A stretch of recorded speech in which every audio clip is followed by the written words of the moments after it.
Hello everybody! Welcome to another edition of Vesper's Retro Reviews! I'm Ramses. And I'm TheVespor. And we're here for another review of a Season 1 Transformers episode, part of our review series.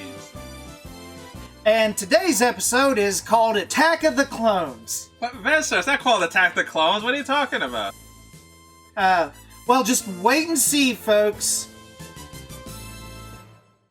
But I guess we should go with the real name, Ramses. Which is Divide and Conquer. It was the 6th episode of the first season, originally aired on October 20th, 1984, written by Donald F. Glut, and it was shown in syndication. And before we start our adventure here, don't forget to like, comment, subscribe, and ring that bell if you like what you see, because we have plenty more TV episode reviews coming your way. Alright, Vespor, let's start this up. How does Divide and Conquer start off? Well, first of all, we see the exact same lab from the previous episode, but here's the catcher. It's not the exact same lab, it's just we recycle the backgrounds and find out that this is now an arms factory instead of a lab, because we need to make weapons to fight the enemy! Ah, yes, and here's a nice poster. Let's see who's on this. The enemy is Megatron. Oh, okay, so in case these factory workers didn't know who the enemy was, we have a nice picture. Megatron, the enemy, across his chest. That's great. So that'll motivate these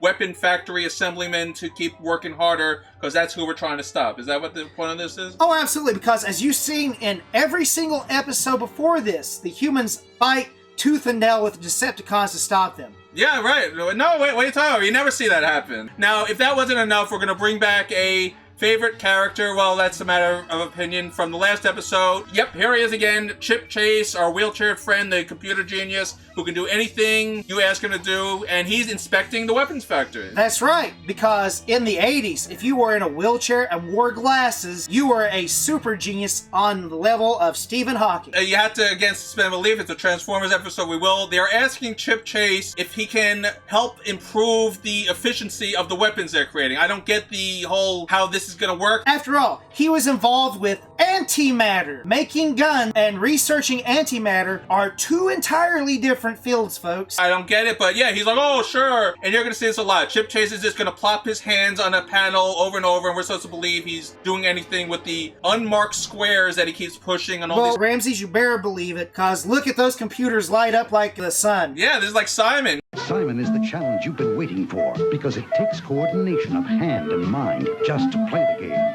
And if you get very good at Simon, great rewards await you. Thank you, Simon. Simon is waiting for you. So yes, that's what's going on. And again, suspend more belief. The Decepticon Seekers, that's Thundercracker, Skywarp, and their leader, Starscream, randomly pick this location, or were they doing it to mock the humans for daring to build weapons against them? I know that's a matter of opinion, but they decided at this exact moment to attack the weapons factory. So as the Decepticons attack, we kind of find out that we have, looks like real army people stopping here, but look at this. Who's that look like there, Ramses? Hey, we've seen these guys before. It's those same hard hat overall wearing workers from episodes 1, 2, and 3. This is great. They're here again. Obviously, real security was like, oh man, they almost got killed in an oil rig fire because of the Decepticons. We'll give them first crack at them. Why is everyone wearing the same uniform? Even Spike and Sparkle wear this beige shirt, jeans, and yellow boots. Everybody, every human is wearing this uniform. It's the 1980s, folks. So the Decepticons are attacking, and it makes no sense. Either it's a coincidence or they're actually going there for a purpose. It's not really made clear. Starscream actually has no problem shooting at the humans. And this is the first time, I think, that we're really going to see personal aggression, like trying to hurt the humans. You know, in the past, we've had Megatron throw something to get rid of them. Megatron will do some scare tactics. This is the first time you see a Decepticon really aiming at the humans trying to get them. So I applaud them. That's what a Decepticon would do. Finally, we're seeing some realism here. Well, except for the fact they still can't hit the broadside of a barn from 10 paces away from them. I do like how humans are faster than a laser shot. That is impressive that they're able to just quickly disperse. Of course, you know, we humans can dodge laser bolts that move at the speed of light. Right. So yeah, now we're going to have the Seekers playing Guess Who I Am. So remember when Vespor said Attack of the Clones? Well, it's going to start now. Get ready for clones, more clones, and lots of clones, because there's Decepticons here that don't make sense. There's voices coming out of characters that don't make sense. There's Decepticons using abilities that aren't their own, and it's very hard to follow, but let's try here. So we have Starscream warping like Skywarp and speaking like Skywarp, where he goes from one point to the other. And then we have not one, but two Thundercrackers now tapping into the energy grid to fill up the Energon cubes. And then we have Soundwave, who wasn't even with them, shows up to make Energon cubes and doesn't say a word the whole time or summon any of his Cassetticons. You're correct, because if I was wanting to kill off all the humans, I would set the Cassetticons, because they seem to be a much more dangerous threat to humans than any of the other bigger robots. So yeah, the clones are already starting. It's very hard to tell who's who. At least they got the voices right. I hear Skywarp, Thundercracker, and Starscream. They're all speaking, but it seems like they're speaking out of the wrong bodies, and they're having like out-of-body experiences here. This is very strange. But while that's all going on, Chip decides, oh my god, I better contact the Autobots. It's our only hope. And again, he's gonna slam his hands on the big thing and hopefully get his message to somebody. So what's happening, Vespor, while this is all going on? So what we find out here is that we zoom in to the Ark and see that all the Autobots have decided to let Optimus Prime go out by himself and investigate where the space bridge was, which should still be there because it's an actual structure. They never blew it up once in any of the previous episodes. They have no clue where it's at, but while they're out there, suddenly Optimus does a Hogan, puts his hand to his ear, and suddenly hears the distress call from Chip. Hark! I hear a chip in the distance is pretty much how it goes. Even though he wasn't using a microphone, and is like, I've got to go and help him now. So I'm going to roll out and get there before everybody else does by myself. But he talks to nobody at home. I don't get how the video technology worked in 84. Looking ahead, there's no camera in front of him, but he's still able to talk to them. Is it through his eyes or something? Oh, no. Wait a second. I'll help you. And there. Oh, yeah, he must have a whole TV set in his head. Look at the way it's coming. Yeah, all right, that makes a little more sense. So he's able to tell the Autobots through his head cam or something that, Autobots, I'm going to head over there, meet me there, and they're like, Autobots roll out. But instead of waiting for them, which would have made more sense, Optimus has to play the hero part. Why you're bringing a human into the battle is another question that has to be asked. Like, why is Spike suddenly the Superman of the series? Like, don't worry, we have Spike along, so that'll be all right. He's not going to be in any danger of all these evil Decepticons. Oh, that's absolutely true, because back at the factory, they've already gathered this huge pile of energon, which is proven to be highly explosive, and put it right in front of the hole they created. But guess who comes barreling through that hole and runs straight into the center of the energon, and it explodes, destroying Optimus and Spike, and that's the end of the series. And that's the end of them, and both of them are dead, and the whole place built. Nope, that's not at all what happened. What happened is, he goes through them like they're nothing. They're like pretty much dominoes. They go flying everywhere, even though in the past we've seen you lightly do anything to these things, and they're highly explosive. And I figured out why they went flying, because if you look right here, doesn't Optimus's flat front just look a little bit different? Hey, he has like aerodynamic mode now. That's cool. So now we know how he did that. And we also got to see why Spike is also superhuman again. Instead of teleporting to two different places at once, he takes a big flying leap so hard that he actually flies in front of Optimus off screen. Are you telling me he leaped out of a speeding semi onto a hard metal floor? Yes, this is Spike. Spike is Superman. I take it back. There's no other explanation. So Optimus is here on his own, and he's ready to take him on. But the Seekers are now all brave, which is very different in their personalities, too. It's not Starscream, but Thundercracker and Skywarp to be so gung-ho, it's a little strange. Well, that's because Megatron says it's 3 against 1. And I'm going, 3 against 1? Where's Soundwave? Was the Soundwave there a second ago? And Starscream's going to be very weird in this episode. He's going to be calling Megatron, yes, sir, leader, yes, my leader. And he's going to do it in a mocking but respectful, weird way. So he is taking Megatron's orders to verbatim. Whatever Megatron says, Starscream is doing. Megatron told him to gang up on him and fight together. They don't fight him together. They fight him one-on-one in a row. Yes, you know, video games where they all gang up. That's not what this is here. This is now everyone waits their turn. We do one-on-one battles here. Skywarp tries, and he has like a heat-seeking missile, and somehow Chip knew it was a heat-seeking missile more than Optimus Prime. Like, how does Chip know more about the technology of Transformers than Optimus Prime? I'll raise you that because Optimus, being Optimus, hits the warhead with his arm and deflects it into the ceiling. It's like, wow. So that didn't work, and then Thundercracker's like, oh, get him, blah, blah, blah. That didn't work. So then we have Starscream's going to take it upon himself, and he's hitting him, he's blasting him, and Optimus goes flying into the wall. So Starscream actually has him until Optimus gives him an uppercut and gets him out of here, but it's too late. The damage is done. A stray shot hits the computer, and now the whole room, I guess it's kind of like Alien, where the whole room is a computer. Is that what this is? It's just like any standard science lab in the 80s. The room that you're working in has to be at least 50 feet tall. And everything has to be explosive. Right. So that's what's happening here. Yes, the explosive computer. Yes, I did just say that. I guess you didn't know. Computers are highly explosive, like nuclear bomb explosive. So the thing's going to react, and Optimus is like, oh my god, the computer! And his arms are waving everywhere. And he's like, I'll stop it. And he just thrusts his body. And of course, it's a super explosion. And he saves Chip and the doctor, who just stood there like idiots. And then as Optimus is there, all the secrets in their credit, because of Megatron, of course, says, finish him! So they all blam him. And Optimus is like, oh, and they finally get him. And then the Autobots show up. So finally, it took them long enough, but the Autobots show up, and Megatron's like, retreat. And they grab a few cubes, which again is going to be another continuity error, because you're going to see all of them back in the base, but they only grab a few cubes and then fly off. And then Soundwave shows up again. So as they're flying off, Soundwave reappears, and he's like, oh, hey guys, did you miss me? Oh yeah, I guess I could have helped you. Because also in this episode, we're going to see that the Decepticons love fair fights. Put that in the back of your head, because we're going to come back to that later. So now, the Autobots all show up, the computers all stabilize, and the human's like, oh my god, Optimus. No, Optimus is damaged because now he's talking funny. He's doing the... badly damaged. Losing energy rapidly. The one-word staggered phrasing. So now you know Optimus is in bad shape because he's not able to get full sentences out. But he can transform, but his legs are fused. How did that even happen? If his legs are fused, how did he even transform? Right, like that doesn't make any sense. And that ends that scene. So it's a very weird scene, but it sets up the whole theme of the episode. Optimus is damaged. So now that's going to be the mission of this episode. We got to repair Optimus Prime. But we also see that Chip is absolutely happy to see Optimus's legs are fused, and that he may die. Bumblebee's like, don't give up, guys, and Chip is as happy as can be about all this. Now back to the Decepticon base. So Megatron is happy with all the cubes. Again, there's a whole room filled with cubes, which makes no sense. They only grabbed a few. Megatron wants to know the status of Optimus. And now we find out what Transformers run on. What is the essential part that Megatron wants to make sure is no longer in existence? He has to check on to see if his laser core is still functioning. I would imagine it works closely like a nuclear reactor in the fact that it's going to heat up steam in his heart to run through a generator, and the more I think about that, yeah, that's totally ridiculous. Alright, we're going to move on from this because I don't know what a laser core is, but it's a kind of a funny moment what happens here now. So Megatron is like, aha, finally we have him. I want to make sure his laser core is cut off. Laserbeak, head on over there. I want you to spy on him. And Laserbeak, like, whispers something in Megatron's ear, and Thundercracker makes a snarky remark. I think he's turning chicken. And Megatron's like, if he knows what's good for him, I'll show him.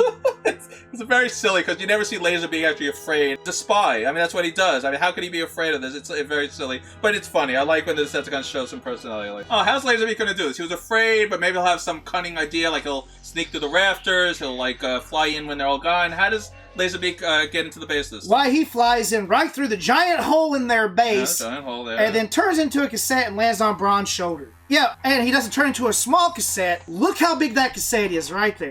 So it's like half the size of his head here, pretty much. I understand Brawn might have blinders here. Like, you see how big the sides of his head are, right? So maybe he doesn't have depth perception, right? He might not be able to see left or right. Here's the thing. Even if Laserbeak turned into a plastic cassette, which I'm assuming he's not, that's a metal cassette. Metal on metal go clack. I know he's a warrior, but he should be like, alright, it's very stupid. That's what we're trying to say here. Donald Glut, I will give you credit, that was different. I never would have guessed that was the way you were going to come up with. So I give you creativity. So now that Megatron sees that Optimus is slowly losing power, he tells Laserbeak, who is in the perfect sniper position. Now, Laserbeak, finish him off! Instead does figure eights over the top of the Autobots, cawing at the top of his voice before actually shooting. You have every Autobot here, by the way. Every single Autobot in the army is here. And you're going to go caw, caw, caw, fly around and get all the attention. And in Laserbeak's defense, the Autobots did nothing, by the way. They all said, hey, it's Laserbeak. Oh, how did he... Even Spike's like, hey, how did he get in here? And don't forget they said stop him, but they didn't do a daggone thing. No. Oh my god, he's unstable. He's gonna explode. And then we go to commercial after a gigantic explosion. A screen-filling orange cloud fills the screen. Well, it almost looks like an antimatter explosion. Because when we come back from commercial, he's just fine. Right, so we come back from the break, and you see like some metal parts parts lying around, but that's about it. Is everyone all right? They're all like, oh, yeah, I'm all right. Like, even the humans are like, yeah, I'm all right. It's fine. So now we find out that his Cosmotron is damaged Not beyond the repair. Cosmotron. Did you say Cosmotron? That's right. What is a Cosmotron? Okay, so it's little, like a transmission box or something like that? I'm going to guess that that's a power regulator. Yeah, it's tiny. It's like a little device. That can't be that big a deal. And if they replace that, Optimus will be all right. All right, good. So And it's this thankfully, little- Wheeljack does have an extra, but unfortunately, it's on Cybertron, and the Decepticons put a lock on it. The Autobots are very wimpy in this. Their leader is dying. All you need is this part. You know you can go to Cybertron. You know there's a space bridge in existence. But Puffer is like a real negative Nilly in this one. He's like, oh, we're doomed. There's no way.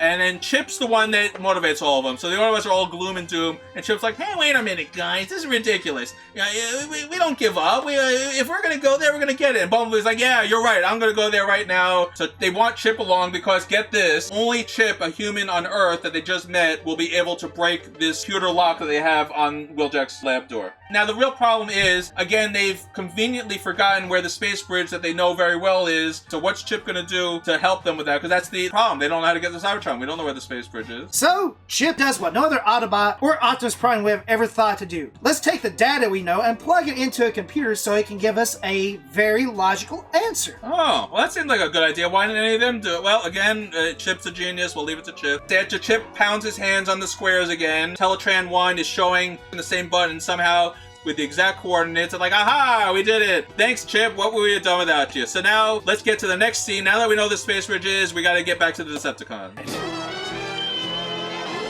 That's right, and all that energon they collected, they're carrying to that same little ship. Which makes no sense because unless you were a Cassetticon or a Reflector, there's no way you could ever fit inside of this thing. Rumble trips and drops energon in, and then Starscream's like, you're an idiot. I'm like, dude, you just threw it in there too. Right, you did the same thing. So now, there is continuity here. You'll remember in the previous 2 episodes, someone has to pilot the ship. And they're going to get rid of this eventually, but for now, that's what the canon is of these ships. You got to have someone piloting it. So Rumble's like, hey, you got to have someone flying that thing. And they're like, you're right, we need someone little enough. And you think they're going to pick Rumble. You think that's where the joke was going. And then we have a Reflector. So it's very clearly Reflector. Well, no, wait, Ramses. Look at this scene. There's 3 here. Attack of the Clones, like Vespor said at the beginning. So it's not Reflector because we have the 3 Reflectors up there, but it might as well be Reflector because it looks exactly like Reflector. He now became the Volunteer. And there you go. So at least they have the continuity taken care of. You have someone actually driving the shuttle. The funny thing is, Shockwave earlier mentioned it would take 5 billion astroseconds for this thing to become active. We have no idea what an astrosecond is, and it's not a second, because there's no way 5 billion seconds passed before this is happening. And now I guess it's active, and it seems like 2 minutes passed, so I guess it's not a very long measurement of time. That's right. So off he goes to Cybertron. And then as soon as he gets there, we see the other main man, Shockwave. Ah, Shockwave! Finally, he's back again. That's great. And all he says is, Shockwave to Megatron. Energon cubes received. So Shockwave's happy. It finally worked. And now the Autobots are here. And now, unlike the Autobots who can't see a cassette sitting on the shoulder, the Decepticons very, very quickly see that Bumblebee and the rest of the Autobots are all there behind them. Very quickly, by the way. and there's only 4 of them. They're trying to save their leader. Good. They need to absolutely take control of this space bridge at all costs. It's not made clear how this works. Like, you need a pilot, so that means you had to have someone conscious doing it. But is it automatically activated by going into it, or do you have to activate it on both ends? It's not really made clear. The Autobots that are going to be going to Cybertron are Bumblebee, Blue Streak Trailbreaker, and Ironhide, along with Chip, because Chip's going to have to break that code. Rumble, Reflector, and Starscream are all taking on the Autobots, and they're actually winning, by the way. They're doing very well here. And then Megatron calls Starscream. And he's like, stop, let them win. I have a plan. So yes, the Decepticons are winning. I want this understood. The Decepticons are beating them until Megatron says no, let them go. And now the Autobots pretty much destroy the Decepticons. Starscream gets frozen with the liquid nitrogen, and then the Reflectors get blammed by laser shots everywhere, all because Megatron said lose, and the Autobots just drive right into the space bridge, and the Autobots now are on Cybertron, and we're like, oh great, we're finally gonna see Shockwave doing something, except for shooting by himself, remember, or talking to himself. All we get to see is them roll out. He takes a few shots, says some wonderful monologue, And then Ironhide's like, ooh, liquid nitrogen just sitting here on this wall. He just grabs it right off the wall. He's like, ooh, and then he just fires it, and the wall breaks. And then to make matters worse, Ironhide then uses like his fist powers, and glue shoots out of it. And Photon and Shockwave are now stuck to the floor. And that makes no sense because Shockwave could have still kept shooting. He's like, I can't move. We'll keep shooting. They're right there. Right. And they all just like honk their horn and drive off. But here's the cool part. We always thought Shockwave was the last surviving anything on Cybertron. And we come up and see Megatron's like, security! Take off and create an acid rainstorm to stop the Autobots. I'm going, what? It's interesting because these three characters are fan named. They were not named this in the episode. And these are like three Seekers that you randomly just see here. One's colored like a neon green, one's a neon yellow, and one's like a very darkish blue, purplish color. And these three guys you've never seen before, you probably will never see them again. And they're Acid Storm, Ion Storm, and Nova Storm, and they became known as the Rainmakers. This is all fan-made. There's no real continuity to this, and they all can create an acid rainstorm upon command. You know why I call them Ramses? What? Security. Well, they are the security. Green, blue, and yellow we'll call them because they didn't have any names, so we're going to go by the official cartoon. This also raises another question. Why didn't Megatron, when he came back, bring like so many Decepticons they could just assault the base and just destroy them? Yeah, that makes no sense either. When they originally left, I get it. They were just following the Autobots. It makes sense they didn't bring everyone because they didn't know where they were going. But now that they have a way to go from Cybertron to Earth very easily, why aren't Decepticons constantly showing up through the space bridge to back up Megatron? He seems to have only these 9 troops when the Autobots have like double the numbers. Why not just keep bringing in more of these Seekers to help him? Yeah, and the Autobots don't have a space bridge. Again, they're showing a lot of flaws in the story. So Megatron's plan is pretty much to have these... We don't know what they're going to do yet. They're going to do something, but Megatron's plan was to get the 4 heroes onto Cybertron so that these Rainmakers, as they became fan known, are going to stop the Autobots somehow. So now, this is the funniest part of the episode. So why did they bring Chase to the Wheeljack's lab? To break into the keypad, right? Right. So we're thinking, oh, it's going to actually be like a computer. Right, like a computer to interact with or something like that. Instead, what we have here is a 30-key combination lock, and if I do my math here real quickly, that's over 64,000 different combinations. And it takes him 5 seconds. And the line is funny. There's one last sequence I can try.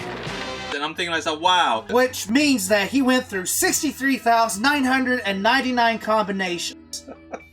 The chances of that are literally 1 in 64,000. He has the worst luck possible, but if you can put in that many combinations in like 5 seconds, then more power to you. Oh, absolutely. When they brought Chip, I thought he was going to bring his own computer. I thought he was going to tap into it. I thought there was going to be like some program he would have. Anyone could just randomly slap buttons and say, here you go. We need a Chip for this? Sorry, animate that better. Give me a reason why Chip is there except to randomly push giant squares on a board. They're unmarked squares that he's pushing. Wile E. Coyote, super genius.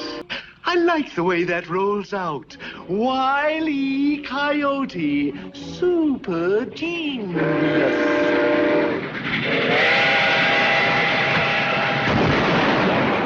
Now we're going to get to Wheeljack's workshop. Dark, empty room that has random stuff in it, but it's really kind of void and empty. It's like, wow, what did Wheeljack do in here? Not much. This is a nice, big, empty lab, and what we're looking for is relatively small. So this is obviously going to take a long time to do. Nope. Ironhide just walks in, turns on, he's like, oh, there it is. And we're like, what is that? That is as big as Ironhide's chest. That's not the Cosmotron. That giant brick is the Cosmotron. That doesn't look at it. Look, here's what was in hand, right? There it is. And now here's what Ironhide is claiming is the Cosmotron. So is Cosmotron anything that is metallic in nature that you can shove into someone? Moving on, we're going to... Alright, well, he instantly finds the whatever, the MacGuffin, there it is. And now it's like, oh boy, let's get back to Earth, we're gonna do it. But guess what? The security shows up and creates the acid rain, which we get a wonderful monologue from the Autobots going, oh no, it'll shut down our circuits if we get wet. So we're sitting here thinking, oh, so there's to be a tunnel in Wheeljack's lab. Wrong, they just run out into it. They're carrying Chip in his arms. I'm like, oh, well, they just killed him. These 3 security Decepticons, and they're just sort of in the distance. You never see them again. The red rain is coming down. Now they're acting like Optimus Prime. They're doing the one-worded can't move, it's all over. And then we go to commercial again. I'm like, wow. So Megatron's plan, I want this understood. Instead of his Decepticon warriors defeating these 4 guys on Earth, he had to have them go on Cybertron so that 3 unnamed warriors can use acid rain to defeat them on Cybertron. Is that what I'm to understand the master plan was here? Oh, absolutely. And we see that Megatron sees that this is working. Guess what? Now, Starscream clenches his fists. Then I humbly suggest we attack their base now while we have the advantage. And guess what? Megatron walks over, claps down his shoulders. For once, Starscream, we agree. That was classic. That Megatron finally, you see why he has Starscream on his team. And if it's the right moment or not is questionable. We'll see how this all plays out. But it was cool to see the two actually getting along for a microsecond here. And then we go back to Cybertron as they move out to attack to hear Chip. Oh, Chip again, yep. He has to give a speech in the acid rain that can stop Autobots. It appears this acid rain is only damaging to Transformers and is harmless to humans. Now, why that would be the case, I have no idea. It shorts out electricity, folks. Our nervous system transfers energy through our body. It would short out his nervous system as well. What he does is he says, "You can't give up." And they're like, "Hey, you're right. We're slowly dying. We can't give up. We gotta save them." And then Trailbreaker out of nowhere suddenly remembers, oh yeah, I have this weird ability that I can create force fields. Why didn't I think of that? Thank goodness Chase was here to remind me that I have other abilities. And I'm like, wow, 3 times now Chase is the hero to remind the Transformers that they have abilities and to use them and stop giving up. And then we'll have a Spike moment later, by the way. So this is the Battle of the Humans here, it looks like. So Trailbreaker uses his force field ability and he's like, hey, I feel like I just walked off the planet. Chip reminds them, by the way, that they have auto-healing abilities once their body has time to restore. So what happened to those 3 warriors? Well, they just randomly shoot in the sky and all 3 of them just fly away, never to be seen again. So that's the end of them. Oh. Yeah, I didn't know that lasers could blow up storm clouds. And then we see them hustling back to the space bridge, and apparently all the glues we saw in the earlier scene covered the entire floor. He apparently spent the entire time burning all the glue, got himself free, but didn't get Photon as the next person. All the other glue had to go first. Right, yeah, Photon's still trapped, but Shockwave is fine. We're more worried about cleaning your floor than freeing your comrade there? Okay. And also, they didn't seem to care that the Autobots were free on the planet. Well, the important thing is that Shockwave's given a break, because we see the Autobots come back through the same hole, drive straight into that space bridge. They're like, they're trapped now, because Shockwave is definitely not going to open that. So they all drive by, Shockwave is shooting, I got you now, and I think he hits them again, it doesn't do any damage, so maybe Shockwave is really low in energy, because he hits them a few times, but they ignore it, and they just drive through, the door opens, then it closes, and they go right back to Earth. I'm like, what? So you don't even have to operate it, you don't even have to focus it anywhere, all you have to do is drive in, Shockwave can't stop them, and that's the end of the situation, by the way. We never see Shockwave again for the rest of the episode. But we go back to Earth now, and we see that Teletran has detected all the Decepticons coming at them. If you see this little screen here, there's like 10 times the amount of Decepticons. Yeah, wow, look at all that, look at all the blips on the screen. They're gonna be annihilated. And now the Autobots are scared. They're like, we can't do this without Optimus, it's over, it's hopeless. And now Spike is playing the Chip part in this episode, and Spike's like, what the hell's wrong with you guys? And he grabs Jazz's gun and says, I'll fight him myself if I have to. What is wrong with you guys? Wait a second. Did you say he just grabbed his gun? Oh, wait, he did. Holy crap. Further proof that the reason he was with Optimus is because Optimus knew that these guys are worthless, and Spike is the entire force of the Autobots. Spike is the real force. And now, in a strange twist of personality, Huffer is the one to say, you're right, Spike. I'm going to lead the charge. Let's go get him. We're not going to go down without a fight. And the Autobots, in their defense, do all run out there. They all go out to stop the Decepticons. Oh, they still outnumber the Decepticons, almost 2-1, by the way. The Decepticons show up, and they are massacring the Autobots. So it wasn't a very good fight at all. We also see that Jazz's gun is absolutely worthless, because Spike does actually shoot a few of the Decepticons with it and does nothing. Absolutely nothing. Maybe that's why Jazz didn't mind that his gun was stolen. I don't know. So Soundwave finds the pathetic human amusing, and he's like, all right, Ravish, go end this. As you can see here, Ravish is all of 10 feet away from Spike, and I'm like, well, Spike's going to take care of this bad kitty, and misses it point blank. I guess that's the end of Spike, because what you hear is this. Well, that ends Spike, folks. Oh, well, at least he tried. So, the battle is a massacre. The Autobots are all moaning and groaning. They're all defeated very easily. The Decepticons are all fine. Very weird how this battle went. I don't get why the Decepticons had such an advantage, but I guess the leader was what was keeping them all into the fight and ready for it. But there is something weird that comes out of all of this. Starscream out of nowhere goes like, We're expending too much energy.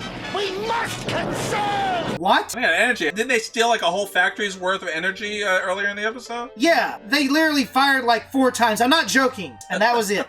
So now Spike is dead. Oh, well, that's the end of him. Oh, wait, the Autobots are back now. Let's see what happens. Oh, I guess Spike is still alive. He survived that somehow. They're going to run up there and knock Ravage off him and do some more action scenes. Here we go, and... High beams, literally from a Volkswagen. So a Volkswagen Beetle's bright lights are too much for Ravage to handle. Is that what I'm to understand here? Yes. Wow. All right. So now let's get to the climax of this episode. I think we've kept you guys waiting long enough. How does this all end? Well, Chip and Spike jump into Bumblebee. They race the Cosmotron, which is gigantic in size now suddenly. Where's this thing at? It's obviously got to be with Ironhide. You saw how big it was. Yeah, now it's with Bumblebee. I don't know. What? They just pick it up out of his back seat, hand it up, and then it grows? Yeah, it's And gigantic. then shrinks. And then shrinks back when they put it into others. Right. It's like, oh, dang. Right as the Decepticons are about to claim ultimate victory. We are victorious! Is there anyone in the universe who'll challenge the might of Megatron? Optimus comes up and challenges Megatron to single combat. Starscream says, aha, you have to do single combat. That's the law. And I'm like, huh? Yep, Cybertronian law dictates that when a leader challenges another leader, you have to fight them one-on-one and we can't help you. Wait, Ramses, that's not right. We've seen in other episodes that they don't believe in fair fights. They believe in like 10-on-1. And there'll be many future episodes where they go against this too, by the way. But I want it also noted this is Starscream saying this, and Starscream wants to be leader. So he's back to his old self again, because he was showing some weird signs this whole episode, where he's hoping Megatron loses the battle and to become leader. That's what this is all about. What actually happens is Optimus actually is Optimus. He should have been able to handle the 3 Seekers' butts by himself. He makes a fool out of Megatron, who's begging for his life, and Optimus is crushing his hand like, do you yield? And he's like, I yield. And then Starscream goes, well, we need to rescue our leader and take him back and fix him up. I'm like, what? I thought you wanted to be leader, Starscream. The ending's very weird, but that's really the end of the episode because the Decepticons all fly away, the Autobots are all happy about it, and then Chip is like, I guess that takes care of the Decepticons.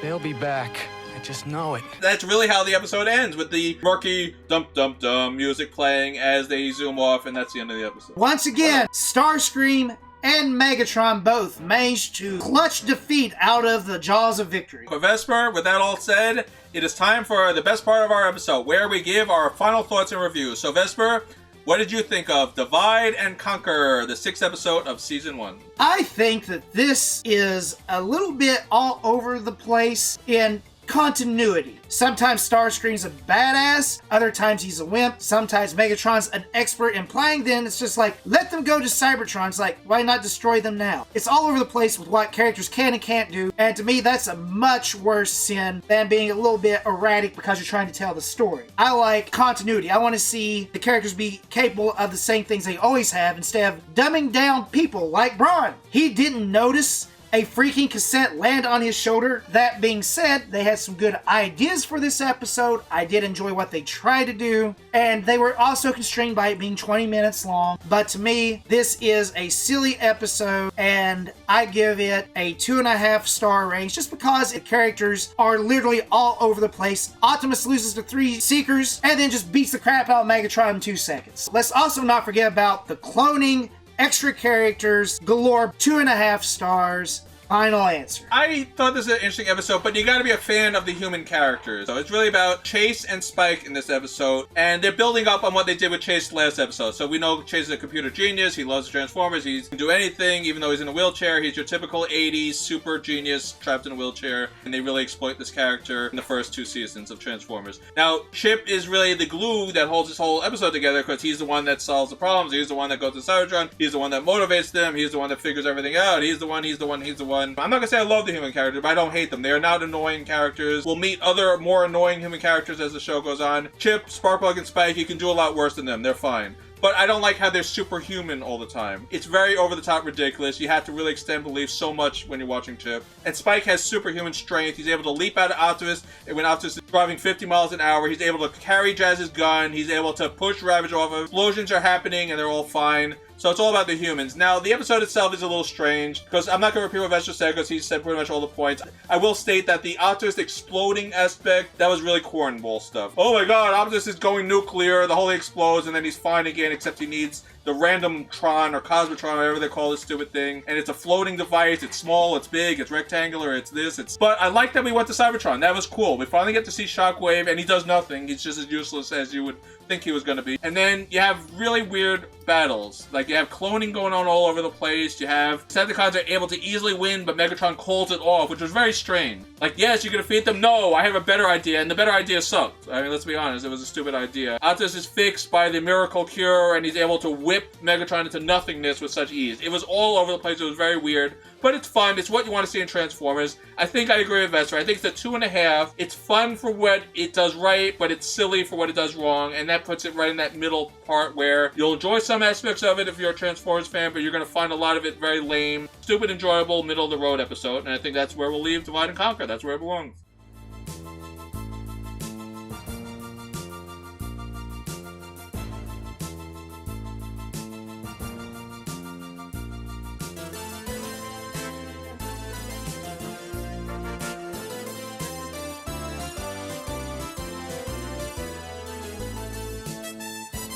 So don't forget to like, comment, subscribe, and ring that bell so we can bring you much more where this came from. We'll see you all next time at Vespor Retro Reviews. Let us know what you thought of Divide and Conquer. We'll have a lot more on the way.